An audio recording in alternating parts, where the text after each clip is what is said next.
tarde, gente. Pode ser.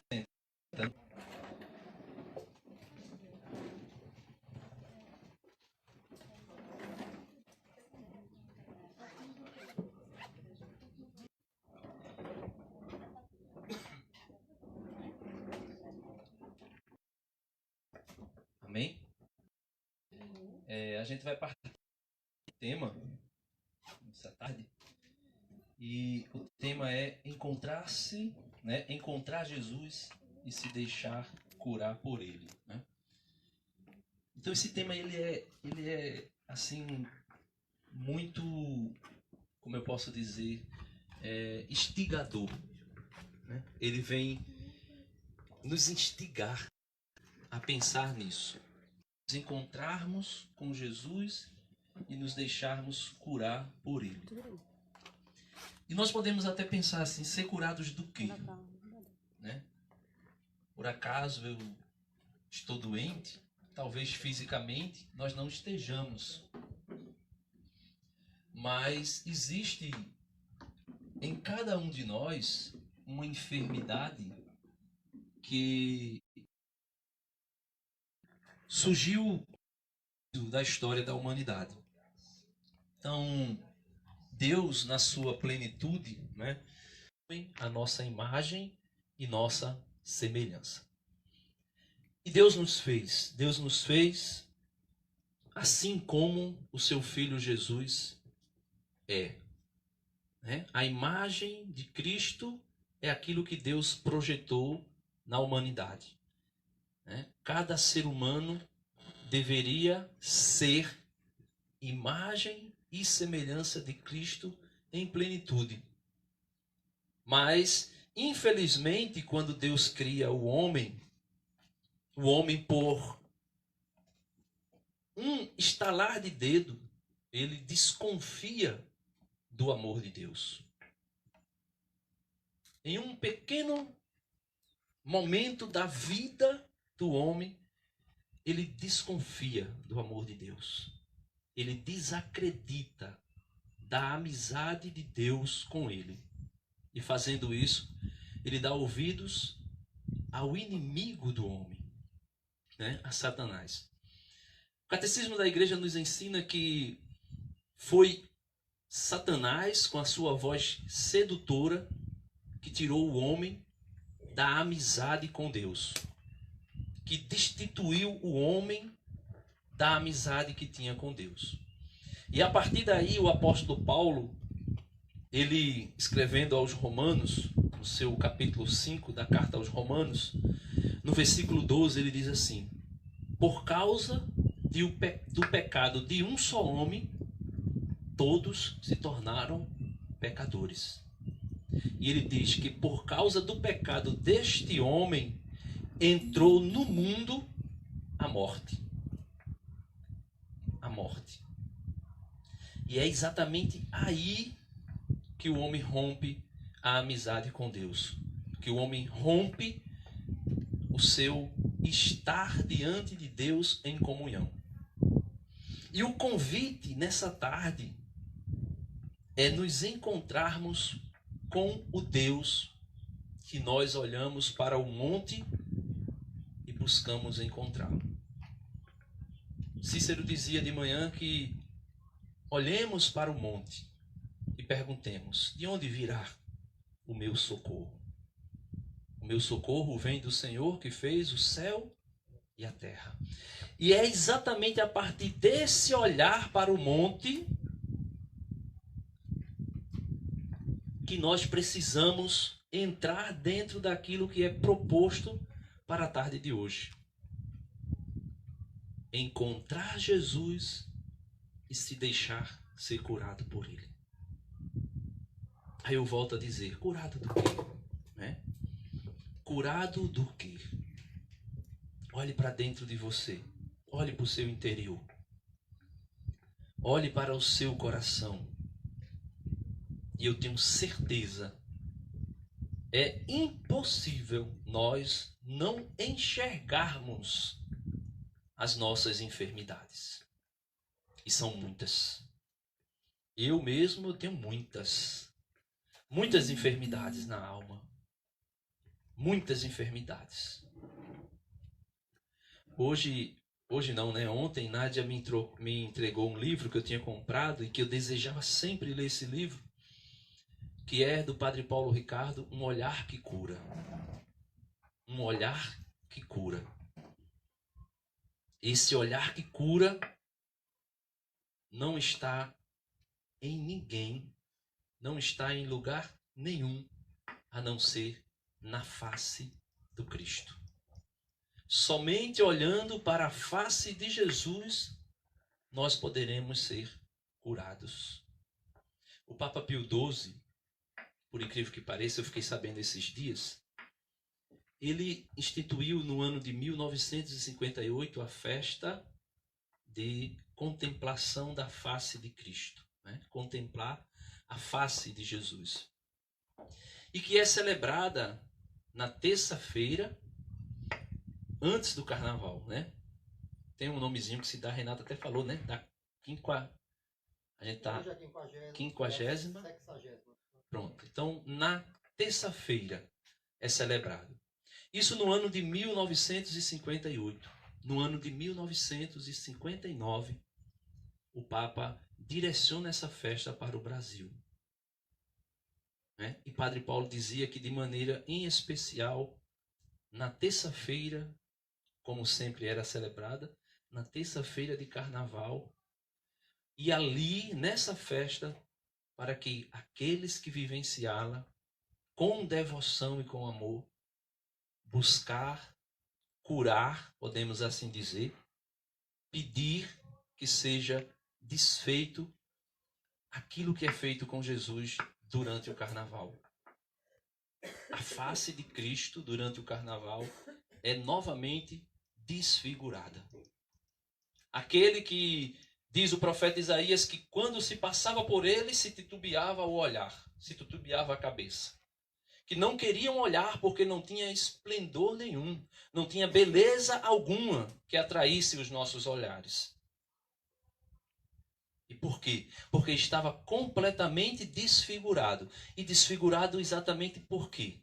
Porque a minha ferida, a minha doença, a sua ferida, as suas chagas recaíram sobre ele. O profeta Isaías diz isso. Por suas chagas nós fomos curados. Por suas feridas nós fomos libertados. Porque o pecado que estava sobre nós recaiu sobre ele. O peso que estava sobre nós foi posto sobre os seus ombros. E é necessário olharmos exatamente para essa face de Cristo para deixarmos ser curados. E é importante nós primeiro compreendermos o que é a doença. O que é que a doença causa em nós? O que é que a doença provoca na nossa vida? O que é que gera no nosso coração a enfermidade?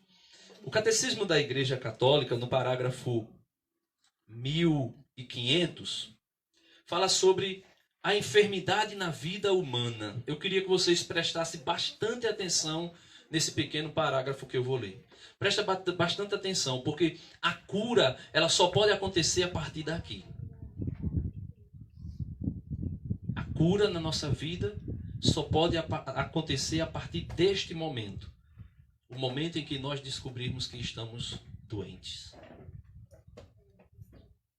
Um alcoólatra só consegue deixar de ser alcoólatra se ele descobrir que ele é doente e ele aceitar: eu estou doente, eu preciso. O parágrafo é 1500, a página é 412. Então, um alcoólatra, um drogado, um viciado, independente de qual seja a área, ele só pode ser curado se ele descobrir a doença e aceitar que está doente e aceitar o tratamento. Veja o que o catecismo diz. O catecismo diz assim: a enfermidade na vida humana. A enfermidade e o sofrimento sempre estiveram entre os problemas mais graves da vida humana. Na doença, o homem experimenta sua impotência. Somente quem consegue descobrir quem consegue se ver doente, consegue perceber que é impotente. Porque é na doença que a gente percebe que a gente não é muita coisa. Ou melhor, que a gente não é nada. Que a gente não é nada. Nós temos o exemplo da nossa irmãzinha que gostaria de estar aqui. Gostaria de estar aqui. Aí, na doença, nós somos impotentes. Ela não tinha, por conta própria, força para estar aqui. Mas a gente conseguiu aí, né, proporcionar um pouco. O coração de Deus, a revelação do amor de Deus na vida dela faz ela contemplar também em oração os momentos que já se viveu aqui e os que estão se vivendo. Mas é na enfermidade que nós descobrimos que somos impotentes. E ele continua dizendo assim: descobrimos também nossos limites e a sua finitude. Nós descobrimos que somos finitos, que um dia nós iremos sucumbir, que iremos morrer, que temos limites. Quem não gostaria de olhar para alguém que está enfermo e poder tocá-lo e curá-lo? Quem não já passou pelo momento de ver alguém da sua parentela, um parente seu, um irmão seu, um filho ou alguém que está enfermo e você olha e você diz: eu não posso fazer nada, eu não sei fazer nada, eu não tenho o que fazer, mas eu gostaria de fazer alguma coisa. Michele, né? Gostaria de estar aqui, mas por conta da doença física de alguém, ela não pôde estar aqui. Então se descobre a impotência, o limite e a finitude. E é isso que Deus quer fazer no nosso coração hoje. Deus quer mostrar para mim e para você que em espírito, na nossa alma, nós somos impotentes diante da enfermidade. Que nós temos limites. E que um dia a gente vai perceber que a gente não pode fazer nada. E ele continua dizendo assim, né?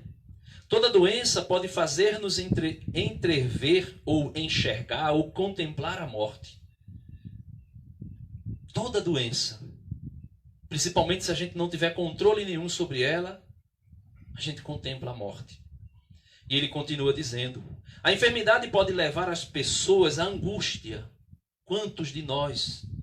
E faz pouco tempo que a minha casa, né, mais ou menos 1 ano atrás, foi uma enxurrada de doença. Sogra doente, filha doente, sogro doente. E aquilo ali angustia. Porque a gente percebe que nós não damos conta. Nós percebemos que nós não temos muito o que fazer. Fazemos o que é possível, mas o que é impossível a gente percebe que a gente não consegue nem sequer tentar fazer. Por isso ele diz que a angústia nos aflige no momento da doença. Ela nos leva a fechar sobre nós mesmos, a nos fecharmos. E a gente se fecha muitas vezes. E às vezes ao desprezo.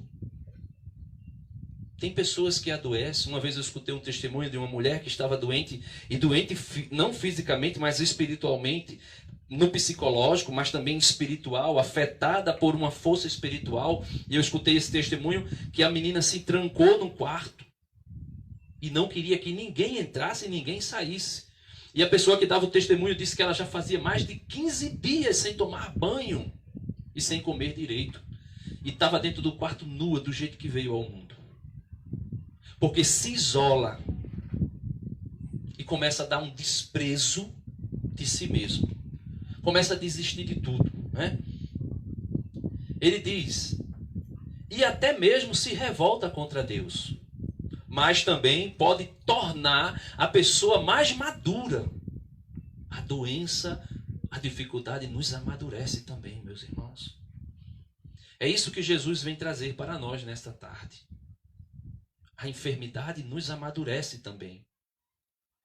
Ela ajuda-nos a discernir, né, na vida o que não é essencial, para voltar-se àquilo que é essencial.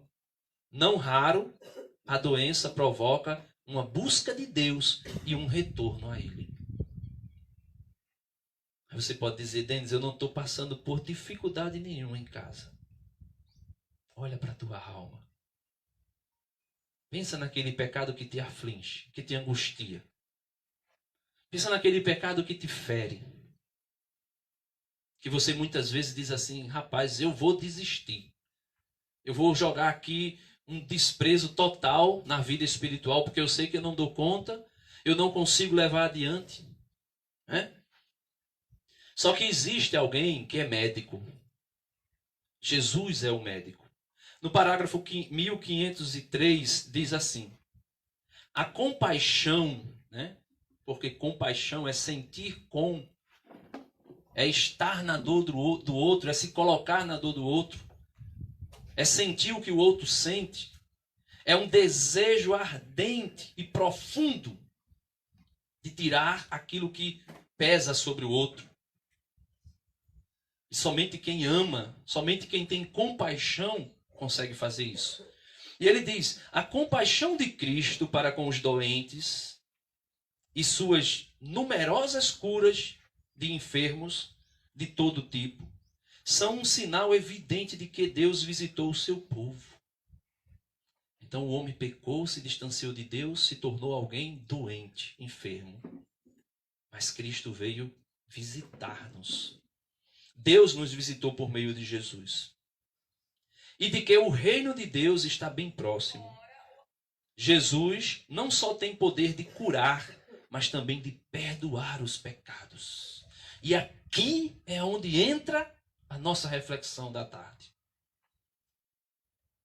Eu preciso ser curado, porque aquele que me cura, ele tem poder não somente de curar-me, mas de perdoar os meus pecados. De me perdoar. Ele veio curar o homem inteiro, alma e corpo. Por isso eu repito, fisicamente você pode não estar sentindo nada, mas na alma, meus irmãos, nós somos doentes. Somos doentes. Basta olharmos aqui, no meio de nós mesmos.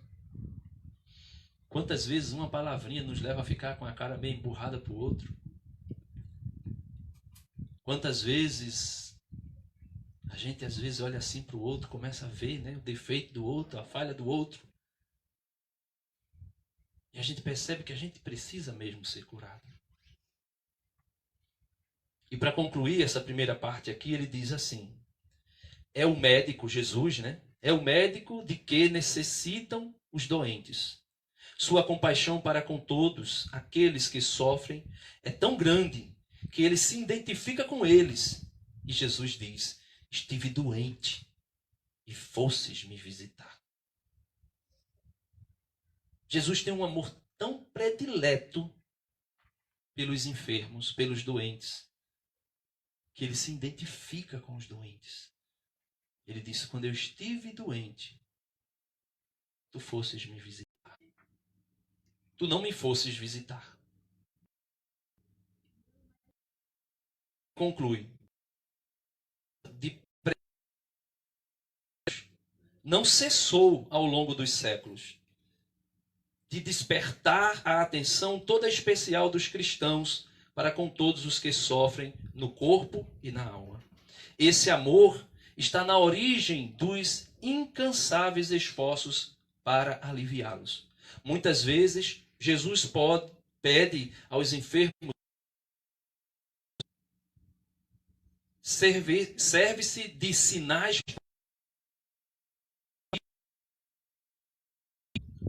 lama e ablução, ou seja, lavagem.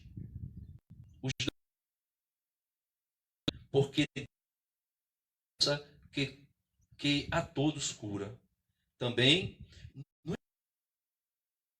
continua no sacramento, Cristo continua a nos tocar e nos curar. No sacramento, Cristo continua a nos tocar e nos curar. Tem um trechinho do Evangelho que me provoca muito, sempre me provocou, e esses últimos tempos na minha vida, muito ele, tenho rezado muito com ele, que é o capítulo. Porque a gente, sem perceber, a gente cai na tolice de fazer o que Jesus diz aqui que não façamos. Veja o que diz o Evangelho, é um trechozinho aqui de São Mateus, capítulo 7, versículo 3 ao 4, não precisa você pegar, eu vou ler aqui. Ele diz, para procurarmos que nós precisamos entrar na trilha da cura. É a partir desse ponto, de olhar para nós mesmos, de olharmos para nós mesmos. Porque nós caímos sempre nessa tentação de olhar o cisco do olho do irmão, quando na verdade a gente tem uma trave. Uma trave que nos impede de enxergar o cisco que está no olho do irmão. Mas mesmo assim a gente acha que está vendo o cisco do olho dele.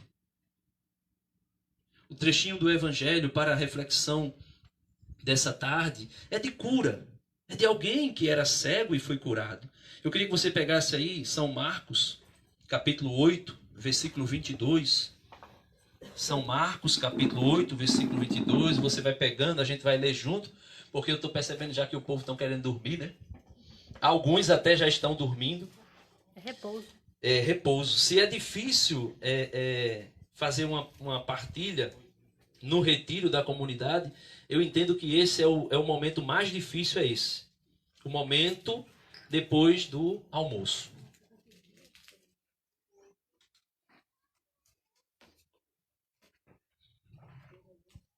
Marcos capítulo 8, versículo 22.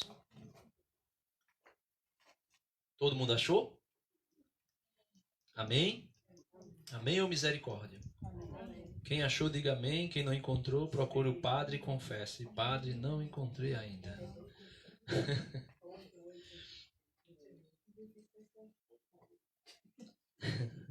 Difícil é achar o padre. Amém? Pronto, gente. A gente vai meditar um pouquinho sobre esse evangelho. Curtinho, pequenininho. Mas que tem muito a nos falar nessa tarde. Veja aí o que diz o versículo 22. E chegaram a Betsaida. Aqui é aquela região de Filipe, né? Onde Filipe e os irmãos dele, né? Encontraram Jesus, né? Trouxeram-lhe então um cego, rogando que ele o tocasse. Tomando o cego pela mão, levou-o para fora do povoado, cuspindo-lhe nos olhos e impondo-lhe as mãos, perguntou-lhe: percebes alguma coisa?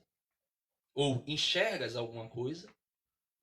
E ele, começando a ver, disse: vejo as pessoas como se fossem árvores andando.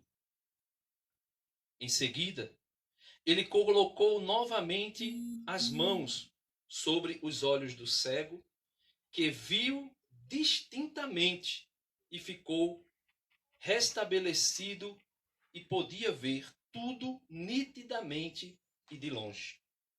E mandou para casa, dizendo: não entres no povoado. Não entres no povoado.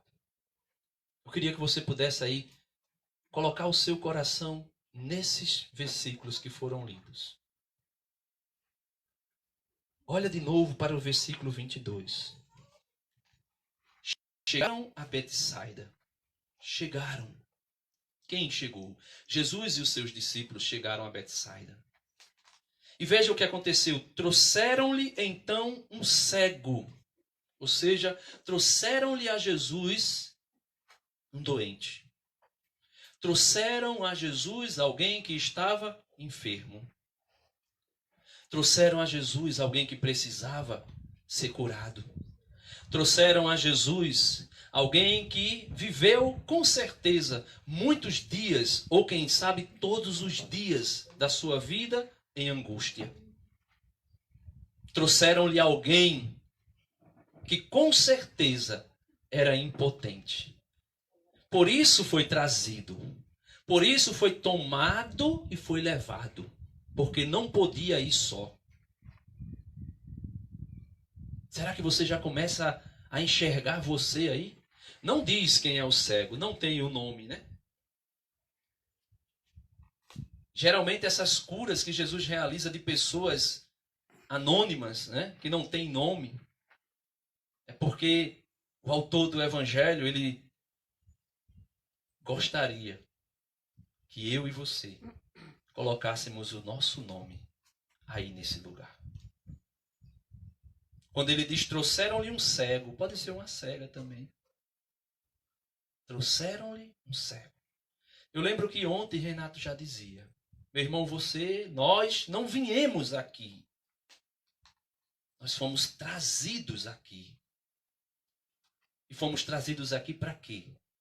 Para passar uns dias, sei lá, de repouso, para passarmos alguns dias aqui brincando, se distraindo, comendo junto, tomando café da manhã junto, almoçando junto. Não. Nós fomos trazidos aqui para sermos curados. E sermos curados de algo que muitas vezes a gente nem se dá conta, da nossa cegueira. Da nossa cegueira. Da nossa cegueira. E fomos trazidos aqui por quem? Pelo próprio Jesus. E ele já caminha aqui nesse lugar. Ele já anda por esses lugares aqui, meu irmão. Ele já caminha, ele anda por aqui. Jesus está andando por aqui. Eu não sei se você já encontrou com ele na adoração. Eu não sei se você já encontrou com ele, talvez ali na palestra com Cícero. Que quando eu estava na cozinha, eu fui perguntar algo à Ana Helena. Quando eu cheguei lá, eu vi a Cícero levando todos a olhar para o Santíssimo Sacramento, para o sacrário. Eu não sei se você já encontrou com Jesus ali. Eu não sei se você já se encontrou com Jesus na missa, quando o padre, na sua homilia ali, eu escutei algumas coisas e ele vinha falando de uma maneira tão extraordinária e eu me lembro nitidamente que ele disse, olha, fazer o retiro não nos salva. Fazer o retiro não nos salva. Não é porque eu fiz 3, 4 anos de retiro que eu estou salvo. E ele dizia de maneira muito clara, é diferente do mundo que nos salva. É viver diferente. E é por isso que o cego Denis, o cego Renato, o cego Ricardo, o cego Patrícia, foi trazido aqui. Fomos trazidos aqui para isso. Para sermos curados. E muitas vezes nós pensamos e nós queremos uma cura instantânea. Tumor doriu, a dor sumiu. Mas não é assim. Não é assim. Não é simplesmente tomar alguma coisa, um remedinho mágico, ou pegar uma varinha mágica e plim, plim, plim, e já está curado. Não. Eu acredito que quando eu olho para trás, meu irmão, eu percebo que algumas coisas já foram tiradas. Mas quando eu olho para frente, eu percebo que muito mais do que aquilo que já foi tirado, ainda precisa ser tirado. Talvez você já tenha caído até na tolice quando uma vez eu dizia assim, olha que prepotência. Às vezes a gente é prepotente demais. E uma vez, de maneira muito prepotente, eu dizia assim, meu Deus, o mundo está desmantelado, o mundo está perdido. Veja a prepotência. Veja como incha o orgulho. E eu disse mesmo assim, meu Deus, o mundo está perdido. Quem me dera que as pessoas fossem pelo menos como eu, que eu não roubo, não mato, não fumo, não bebo, não faço. Eu pensei assim. Eu disse, pelo menos morte não vai ter, porque eu não mato. Sim, mas eu não mato porque eu não tive a oportunidade. Sim, eu não roubo porque talvez eu não tive a oportunidade. E depois eu percebi assim, eu disse, olha para aí, que orgulho, que vaidade, que espírito de Satanás me move. Porque é interessante a gente perceber isso também na nossa vida. Porque muitas vezes a gente pensa que a gente é só movido pelo Espírito Santo. Nesses dias agora, dessa semana, os evangelhos nos ensinam a Pedro. Jesus perguntou a Pedro e aos discípulos: olha, o que diz aí o povo a respeito de mim? Ah, Senhor, um diz que tu és um profeta, outro diz que tu és Jeremias, outros dizem ainda que tu és João Batista. E Jesus disse: vós, que dizeis de mim? Quem eu sou para vocês? E Pedro toma a palavra e diz: tu és o Cristo, tu és o Messias, tu és o Filho do Deus vivo. E Jesus diz o que a Pedro? Bem-aventurado Simão sois vós, porque não foi um ser humano, não foi a carne e nem o sangue que te revelou isso, mas o meu Pai que está nos céus. Meus irmãos, aí você olha assim e diz: que maravilha! Pedro era cheio do Espírito Santo. Um pouquinho mais para frente, Jesus começa a dizer assim: olha, vocês precisam compreender que o Filho do Homem será preso, será açoitado, será caluniado, será defamado, será espancado e será morto. Aí Pedro vai e toma a palavra. Provavelmente ele deve ter pensado: ah, se eu falei pelo Espírito, então eu vou aconselhar ele agora. E Pedro tomou a palavra e diz que o Evangelho diz que Pedro pegou Jesus, levou Jesus a um lugar à parte. Ele pegou Jesus e levou Jesus a um lugar à parte. E levando Jesus a um lugar à parte, ele começou a dizer a Jesus: obrigado, Daniel. Ele começou a dizer a Jesus: Senhor, eu não permitirei que isso venha acontecer. Eu não irei permitir. E Jesus olha para ele e diz assim, ó: afasta de mim, Satanás, porque tu não pensas como Deus, mas como os homens. Tu não pensa como Deus, mas como os homens. Então, muitas vezes, cheios de vaidade, nós podemos até pensar que nós estamos falando cheios de Deus, cheios do Espírito Santo. Mas nós não estamos, meu irmão. Muitas vezes nós não estamos. Muitas vezes é a carne que fala em nós. Muitas vezes é o espírito de Satanás mesmo que fala em nós. E a gente no orgulho ainda pensa que é Deus. Eu me lembro do padre ali, bem rápido, ele disse assim: ai, porque uma irmãzinha lá colocou a mão sobre a outra, rezou e disse assim: olha, o Senhor está dizendo que você tem que separar desse homem, desse marido. Aí o padre disse: quem tem que separar desse pensamento diabólico? Ele não disse diabólico, eu esqueci a palavra que ele disse agora. Benza a Deus. Amém. Ele diz: quem tem que se separar desse pensamento diabólico é você. Porque isso não vem de Deus. Isso não faz parte de Deus. Esse pensamento não é de Deus. E veja, meus irmãos, que o cego foi levado à parte. O cego foi levado a Jesus. Jesus toma o cego pela mão. E hoje, nessa tarde, Jesus está tomando você pela mão. Ele está pegando na tua mão. Ele está tomando você pela mão e levando a um lugar à parte. Versículo 23 diz: tomando o cego pela mão, levou-o para fora do povoado e cuspiu-lhe nos olhos. E impondo-lhe as mãos, perguntou-lhe: percebes alguma coisa? E ele, começando a ver, disse: vejo as pessoas como se fossem árvores andando. Então Jesus, olha, ele vai pegar você na sua mão. Ele vai levar você para um lugar à parte. Eu não sei onde é esse lugar. Mas vai ser aqui nesse retiro, viu? Você se prepare, porque Jesus vai pegar na sua mão. Se não já pegou, né? Acredito que já pegou. Talvez ele já tenha até pego na mão de alguém, já tenha mostrado que a pessoa é cego.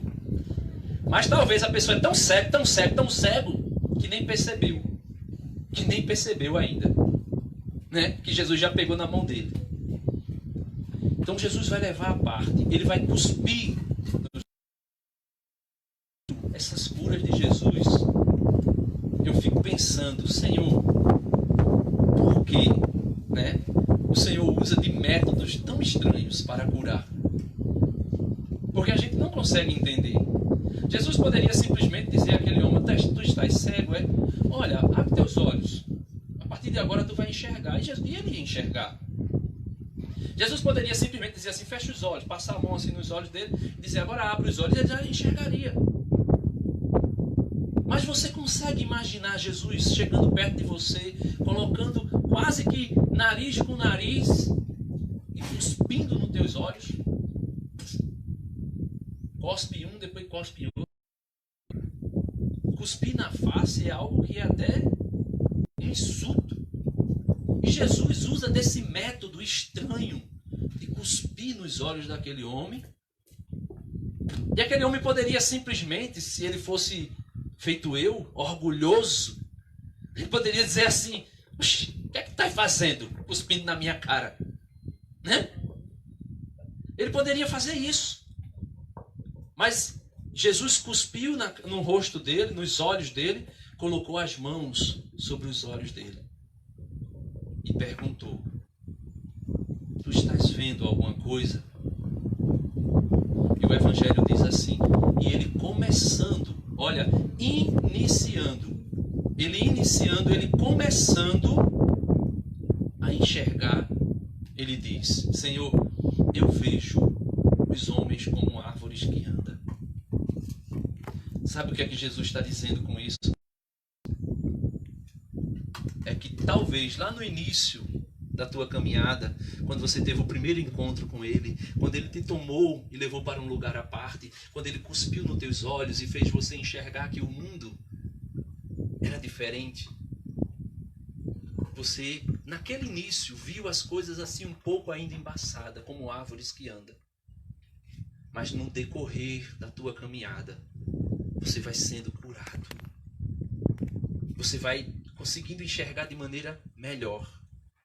Agora, para isso acontecer, meu irmão, é como se fosse uma fisioterapia. É como se fosse um tratamento em série.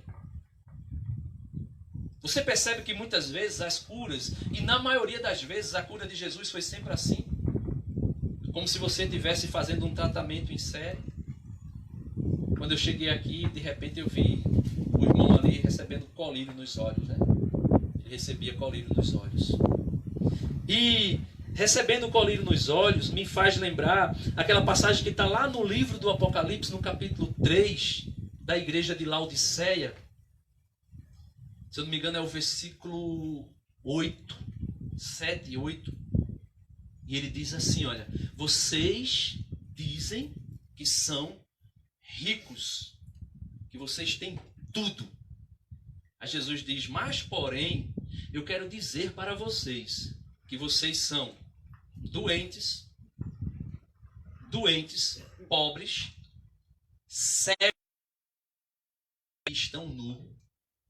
Aí ele diz assim: por isso, comprem de mim ouro puro, comprem de mim roupas brancas, para que vocês vistam e cubram a vossa nudez.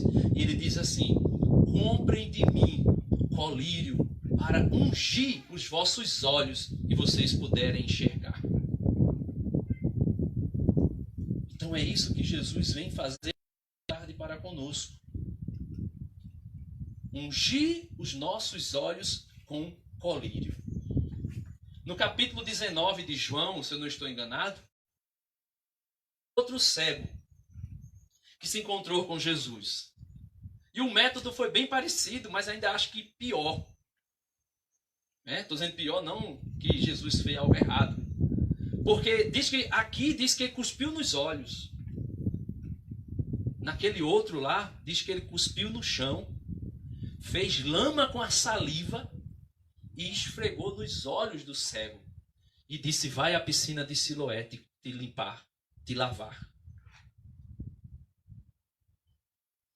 Eu quero dizer para você, nessa tarde que me escuta agora, Você que dê ouvido a mim, né? Aí quando eu digo dar ouvido a mim, me escute agora, por favor, preste atenção. Esqueça a mangueira. Eu quero dizer para você que você é o cego da piscina. Sou o cego da piscina. Porque esse momento, cuspindo no chão, fazendo a lama e ungindo nossos olhos. Mas ele diz que a gente ainda precisa se lavar na piscina. E esse banho, esse lavar-se na piscina, é o decorrer do retiro.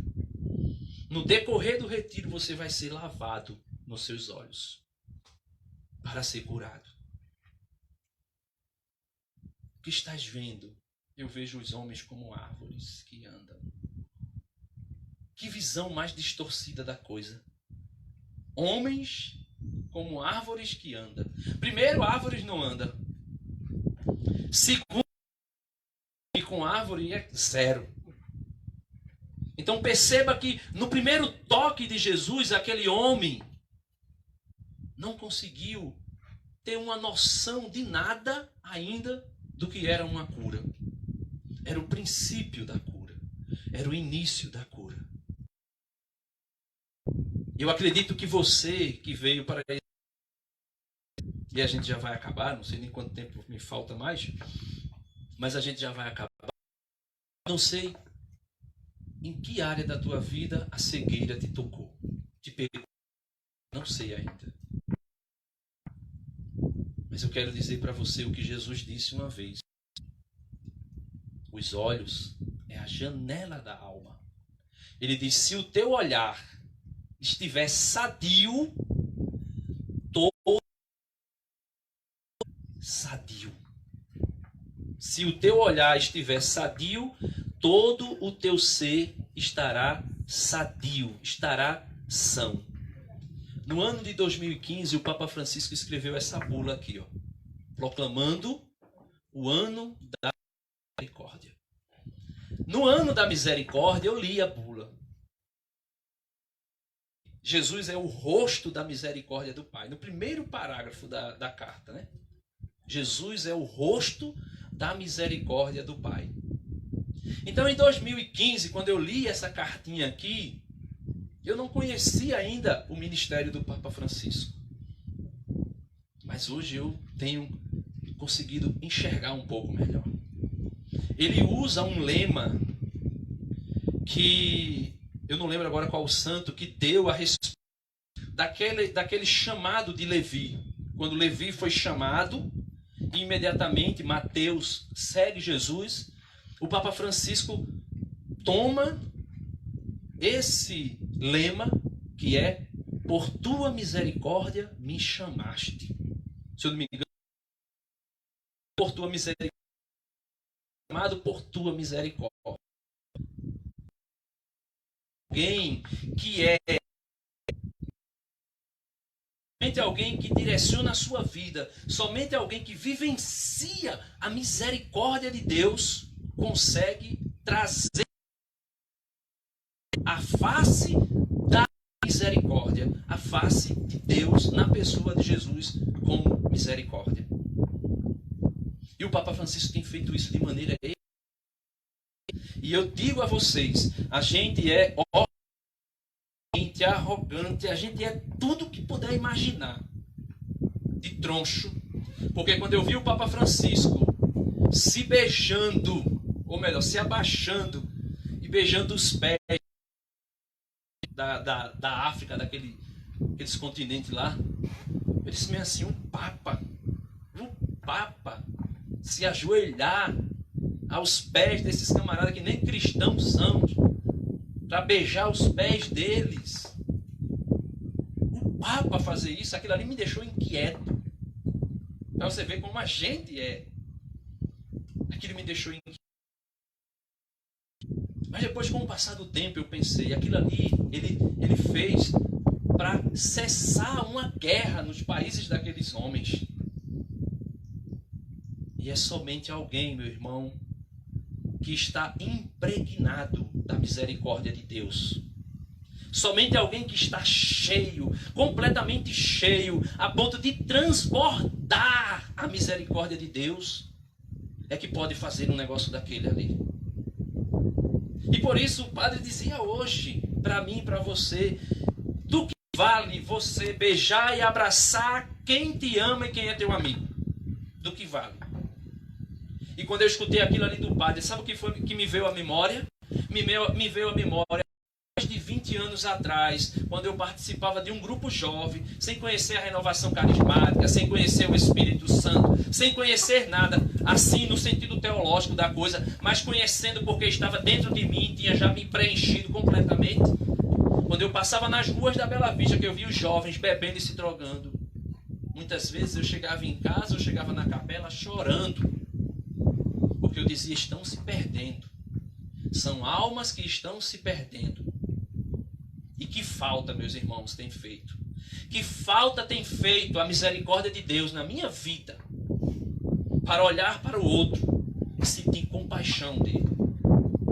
Para olhar para o outro e sentir desejo de tocar, de amenizar a dor, o sofrimento. E muitas vezes eu fazia isso quando era jovem. A gente arrecadava alimento, a gente levava para os pobres, a gente visitava os abrigos. Hoje em dia eu quase não faço isso. Eu fui levar a comunhão para um rapaz que, deitado em cima de uma cama, paraplégico há não sei quantos anos, e aqui não é para trocar trombeta, porque Jesus disse que se tu for dar com a mão direita, esconde a esquerda, para que ela não saiba o que tu estás fazendo. Mas quando eu cheguei naquele lugar, que eu vi aquele homem deitado numa cama, cheio de escárias, com o colchão afundado, meus irmãos, aquilo ali me pegou de um jeito. Aquilo me levou a buscar aonde eu não tinha. E eu disse, Senhor, eu preciso ajudar esse rapaz. E eu me esforcei, comprei uma cama de casal para ele, comprei um colchão adequado para alguém que vivesse sempre em cima da cama. E quando eu entreguei aquilo ali a ele, que eu cheguei na casa dele, eu disse, olha, agora eu vou pedir que tu saia da cama porque eu vou montar isso aqui para tu. Ele disse, é o quê, né? E quando eu comecei a falar do que era, ele disse, eu não acredito que alguém que chegou aqui, depois de tantos anos que eu estava aqui, conseguiu enxergar isso. E eu dizia, eu não sei porque eu vi. Mas no decorrer da nossa vida a gente vai... que Jesus, em nós, ele enxerga ele também no outro que está doente. E a gente precisa aprender isso. Nós precisamos ao primeiro amor, de olhar para o outro com misericórdia, sem julgamento, sem preconceito, sem orgulho, sem prepotência. Reconhecer no outro que Jesus existe. Às vezes ele ligava para mim e dizia, Denis, está faltando fralda, está faltando isso, está faltando aquilo, a prefeitura não dá mais nada, eu vou em tal canto, ninguém me dá mais nada. E até eu pedi algumas vezes na comunidade. Porque não é brincadeira, meu Deus, você olhar um homem mais de 25 anos em cima de uma cama, com as pernas todas ficando atrofiadas, porque não faz fisioterapia, porque não tem condição de fazer. O município não dá condição, ainda que dê, mas existem os arrumadinhos que nos impedem.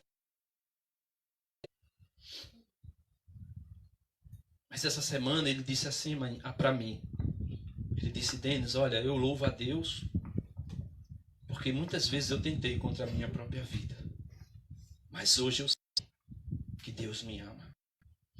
Eu disse, meu irmão, se tem algo nesse mundo que eu tenho a certeza, é de que Jesus te ama, de verdade, Ele te ama. Não somente a você, mas a mim, a cada um de nós. Então, meus irmãos, viver em comunidade é a gente ultrapassar um pouquinho nosso próprio umbigo também. É a gente ver o outro e chorar com o outro. Ah, eu não posso fazer nada. Pode. Chore com ele. Reze com ele. Ah, eu não consigo chorar. Tá bom. Então reza. Eu não consigo ajudar. Reza. Então eu queria que a gente pudesse ficar de pé, né? Para a gente concluir esse momento. E eu queria que a gente pudesse cantar. Eu conversei com os meninos. Seria essa